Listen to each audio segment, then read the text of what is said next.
Mais il me semble qu'il y a deux problèmes sur le terrain. Un, les moyens d'action du gouvernement local, du gouvernement provincial du Nord Kivu, Sud Kivu, n'existent pas pour la qualification des mines.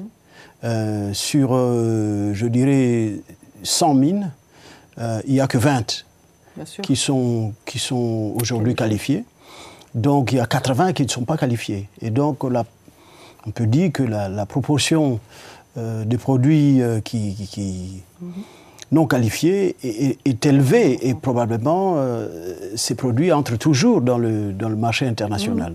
Comme vous le savez, tout n'est pas si parfait encore.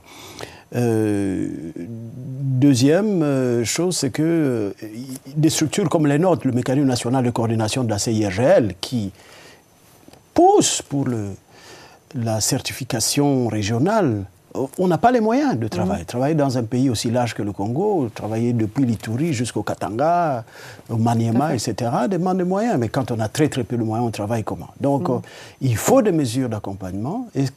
Est-ce que ces mesures-là, on y pense? Bien sûr. Et donc, par rapport au règlement qui est actuellement sur la table, il y a un document qui prévoit des mesures d'accompagnement. Des mesures d'accompagnement par rapport aux pays d'origine.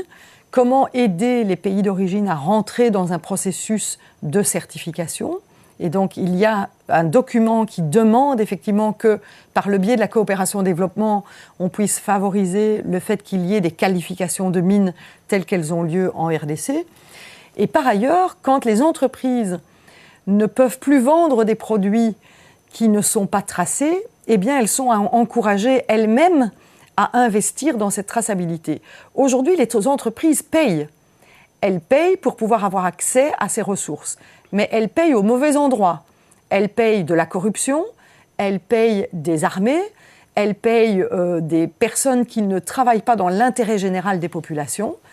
Par contre, quand on travaille avec des entreprises qui sont obligées de tracer leurs minerais, eh bien, elles vont continuer à payer, mais elles vont continuer à payer dans des systèmes qui sont des systèmes transparents et donc qui vont aider à plus de qualification. Donc, d'une part, il faut de l'aide au développement pour venir soutenir la société civile et les coopératives qui vont se mettre en place.